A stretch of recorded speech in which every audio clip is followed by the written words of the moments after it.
ปัญญาหิวเป็นว่า เอ้าพี่น้องเดี๋ยวนี้เรามาใช้อันนั้นมักดีพี่น้องเอ้ย โอ้สบายดีลุงสบายดีโอ้ดีใจดีใจเนาะได้ลกมันเนาะดีใจบ่โดยดีใจโอ้เอาครับทักทายสบายดีพี่น้องทุกคนบ่ว่าพังไทยพังลาวนะทุกคนมื้อนี้จะเป็นมื้อที่4ที่พวกเราจะไปช่วยลุงเพิ่นลกมันนะทุกคนทีนี้คนกะบ่ค่อยหลายปานใดเพราะว่าฝนตกพี่น้องบางทีคนกะมาบางทีคนกะบ่อยากมาพี่น้องเพราะว่าฝนตกนี่กะเฮ็ดเวียกมันจะลำบากแน่น้อยนึงเนาะทุกคนก็อยากให้พี่น้องติดตามไปนำกันว่ามื้อที่4นี่ฮอดขั้นตอนยังพวกเราจะเฮ็ดพี่น้องก็อยากให้พี่น้องติดตามไปนำกันเนาะเอาโอเคไปเลยพอยังถึงพวกเขาเฮ็ด4 มื้อแล้วยังบ่ทันแล้วพี่น้องมันก็คือแบบพี่น้องเฮ็ดเลยส่วนมันหกพี่น้องเราต้องใช้เวลาหลายวันหลายมื้อที่จะเฮ็ดแล้วนะทุกคนอันนี้ก็คือมันของลุงเพิ่นโอ้ก็คือว่าพอได้อยู่พี่น้องเดี๋ยวนี้เบาคุยกะสิไปตัดหัวมันนี่ตัดออกเมิดแหละกะหัวมันนี่ก็ไว้นำกันพี่น้องเพื่อจะสะดวกในการติดซิงหรือว่าใส่กระเป๋าแบบนี้เลยพี่น้อง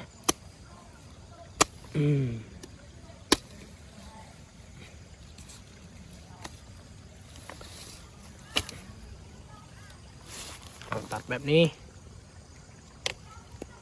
แตกว้าวแล้วก็เอาอันนั้นลับมันนี่ทิมแบบนี้หัวมันนี่เอาไว้นำกันเพื่อสะดวกในการใส่กระเป๋ามันจะบ่ยากนะทุกคนนี่โอ้สบายดีลุงสบายดีโอ้ดีใจดีใจเนาะได้ลกมันเนาะดีใจบ่โดยดีใจโอ้ดีใจใกล้ไล่ได้กรรมกรไล่บอกกรรมกรมือนี่โอ้ยไล่ประมาณจักคนประมาณนะชาวป้ายคนคุณโอ้หลายเติบเนาะเอาไปเบิ่งกรรมกรก่อนเดี๋ยวนี้ลุงเพิ่นพาเบาคุยไปเบิ่งกรรมกรนี่เขาเจ้าไปเอาแห้งบ่หรือว่าลุงจ้างโอ้ยมีไปเอาแห้งไปเอาแห้งโอ้จะเอาแห้งงานเนาะคิดว่าลุงจ้างเขาเจ้าบ่เอางาน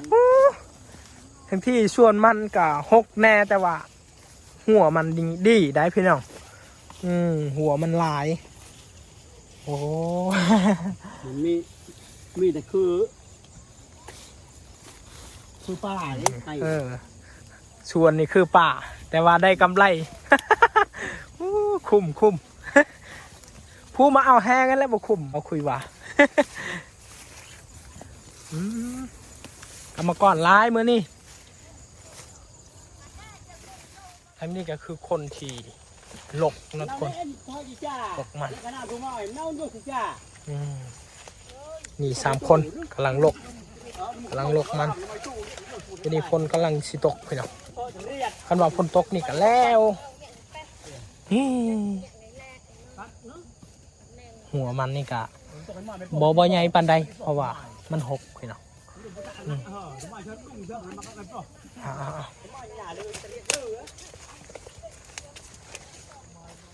บัญชวนโอ้มาแต่บ้านใดบ้านพินเช่บ่โอ้มาเอาแห้งหรือว่ามาช่วยซื่อยุกมุกุโอ้มาช่วยเนาะโอ้เทว่าอายเพิ่นนี่บ่เอาแห้งได้เพิ่นช่วยซื่อเพิ่นมาช่วยซื่อมาแต่บ้านพินเซ่พี่น้องเพิ่นมาแต่บ้านพินเซ่แต่ว่ามาช่วยซื่อเนาะบ่ได้มาเอาแห้งบ่จ่ายซื่อจ่ายช่างคิดแรงก่อนจ่ายช่างโอ้เพิ่นมาช่วยซื่อบ่ได้มาเอาแห้งก็มีบางคนก็มาเอาแห้งบางคนก็มาช่วยซื่อคันว่าเป็นพี่น้องกันนะพี่น้องอันนี้เป็นทีมงานงัดนะทุกคนแล้วก็ทางหลังนั่นจะเป็นทีมงานลกโอ้เอาติดตามไปนำกันโอเคเดี๋ยวนี้เบาคุยก็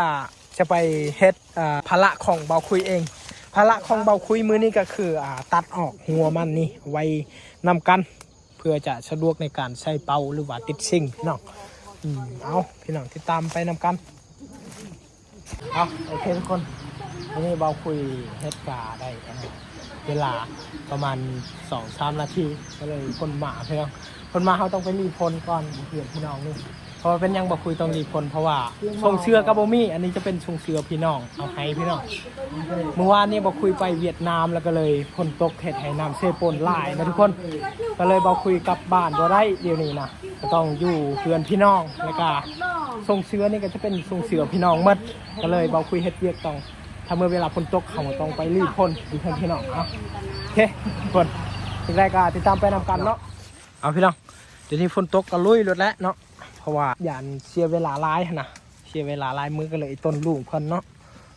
มันต้องได้เปลืองอาหารหรือว่าได้เปลืองอันนั้นเวลาหลายบางทีกับคนมาเอาแห้งกามันต้องได้ไปส่งแห้งเขาเจ้าลายมือนะอันนี้เขาก็ไปต้นลูกเพิ่นเนาะโอ้งัดแล้วหรือเปล่าเยอะโอ้เยอะกินดูเพราะว่านั่งในติ๊กพวกนี้งัดแล้วได้เดี๋ยวนี้ก็ไปตัดหัวกับเบาคุยคือกันน้องเลยฝนตกกระลุยรถแล้วนี่ เอาทุกคนเลยเดี๋ยวนี้ก็ฝนตกโอ้แต่ว่าเขาตัดมากมันหรือว่าหัวมันก็ยังไม่ทันแล้วแต่ว่าได้ยินข่าวเขาจะว่าคนเวียดน่าจะไปเอาบ่ได้นะทุกคนเพราะว่าฝนตกตลอดทางมันยากนะก็เลยเฮาหยุดก่อนในการตัดหัวมันหรือว่าตัดหมากมันเดี๋ยวนี้ก็เฮาเริ่มไปลกกับทีมงานเนาะทีมงานลกยังบ่ทันแล้วยังอีกน้อยหนึ่งทุกคนเลยอีกน้อยหนึ่งก็แล้วเนาะนี่แต่ว่า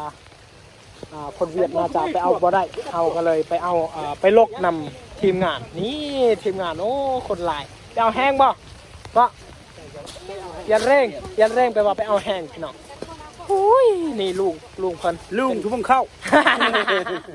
คนนั้นนี่ก็มีตำแหน่งจู่แต่จู่ของไทยสั่งลึกของไทยขุดแต่นี่แหละมาไว้บอลนี้มาเว้นนำกันอยู่นี่โอ้พี่น้องเอาพี่น้องเดี๋ยวนี้ก็ฮอดเวลา 10:47 นาทีพี่น้องก็ฮอดเวลาที่เบาคุยจะไปเฮ็ดกินนะพี่น้องเดี๋ยวนี้ก็ข้าเจ้าให้เบาคุยอีกได้ไปเฮ็ดกินได้มื้อนี้ได้ต้องจะเป็นเบอร์ที่4ก็ข้าเจ้าให้เบาคุยไปเฮ็ดกินคือเก่าพี่น้องน่าจะติดใจฝีมือของเบาคุยทุกคน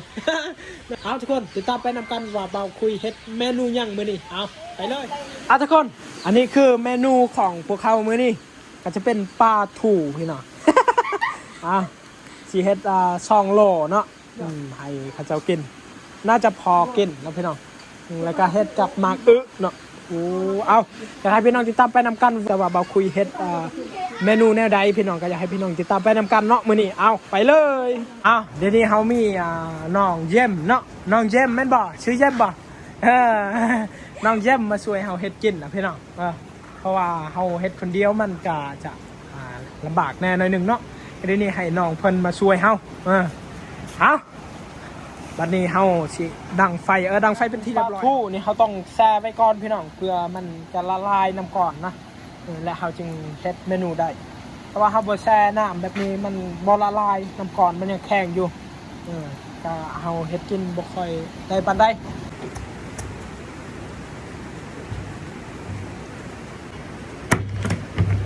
นี่พอเนาะเอาตัวนี้เอาไว้เป็นตอนแรกเนาะทุกคนอันนี้ก็คือ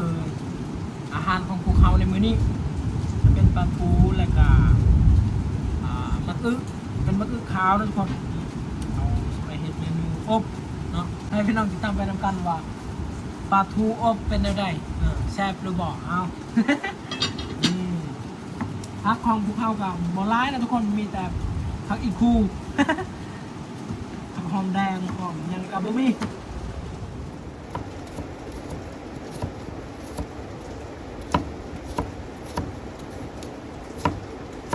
นี่ทุกคนทอดขั้นตอนใส่ผักมีแต่ผักอีคูผักกับบ่ร้ายพี่น้อง หอมแดงหอมบัวกับบ่มีมีแต่ผักอีคูนี่แหละวิธีใส่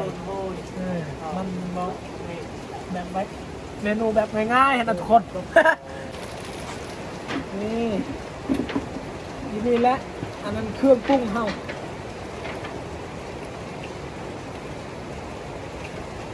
โอ้ย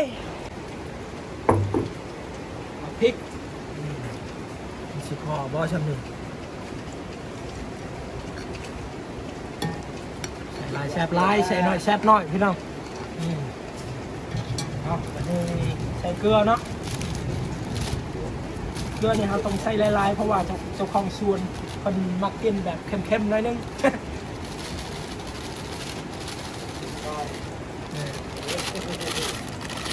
พ่อชำนี่วันนี้ใส่แป้งนัวภาษาไทยเอิ้นว่าชูรส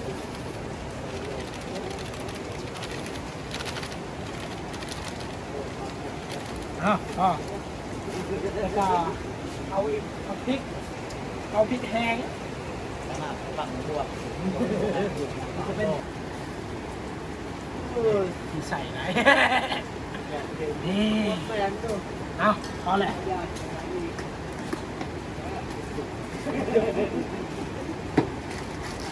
ถ้าว่าใส่แล้วใส่เกลือใส่แป้งนัวใส่อันนั้นพริกแล้วก็เฮาเฮ็ดให้เข้ากันแบบนี้ครับแกงเนาะบางนี่เฮายังบ่ทันใส่ได้ให้มันสุกก่อนให้ปลาทูสุกก่อนใส่ตัวนี้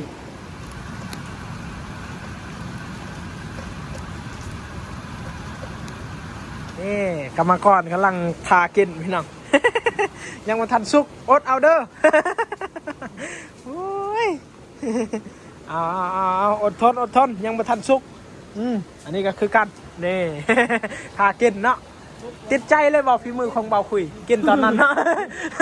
พระเจ้าติดใจฝีมือของเบาคุยกินในมือนั้นเอาโก้คำว่าแซ่บหลายแล้วก็มือนี้ก็ให้เบาคุยเฮ็ดกินคือเก่าจะได้หิวบ่หิวเข้าเพิ่นมา แต่อันนั้นอาหารยังบ่ทันได้ชุกเข้าชุกแล้วเข้าแต่ว่าอาหารยังบ่ทันได้ชุกพี่น้องเอ้ยอ้าวพอละดีพี่น้องเอ้ย โอ้ยไก่สิชุกแล้วนี่เห็นบ่โอ้ยแต่แซ่บแท้เนาะพร้อมบ่ทูบเลยทูบนี่แปลว่าหอม จับไปใหญ่หิวเป็นว่า เอาพี่น้องเดี๋ยวนี้เรามาใส่อันนั้นหมักนี่ใส่เลย ดูท่าทางกันน่าจะแซ่บเนาะฝีมือของเบาคุยนี่ เอาท่าอันนี้เห็นบ่อลายคนได้ทากินนี่โอเคพี่น้องเดนิกาอันนั้นสุกเป็นที่เรียบร้อยนี่ว้าว หอมด้วยเนาะนี่หอมอาลีอะโก้มัวเลยกองเฮา